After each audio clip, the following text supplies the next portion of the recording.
Yung motor ko, custom scrambler, kaya walang compartment. Kaya kapag nagmumotor ako, lagi akong may dalang bag para sa essentials. Pero minsan, kapag malapitan lang at kailangan ko lang dalhin ay lisensya, ORCR at cellphone, overkill naman yung bag. Dami ko nakikita nito sa Facebook, kaya nag-order kagad ako sa KKFI Motoshop. Kinabukasan, delivered kagad.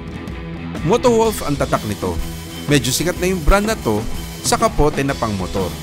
Meron din silang mga bags. Sa build, maganda, pulidong-pulido ang gawa. Yung fabric niya is heavy-duty nylon, hindi mukhang cheap. Itong part na ito, rubberized. Yung mga zippers, rubberized, so medyo water resistant. Hindi siya rated na waterproof, pero mukhang di naman kagad papasukin kung light rain lang. Yung nylon webbing niya, magandang klase. Kasi for comparison, meron ako mga bags na madali magasgas yung nylon webbing. Yung buckles din niya, high quality plastic. Super smooth ang zippers. Meron din siyang reflective na piping.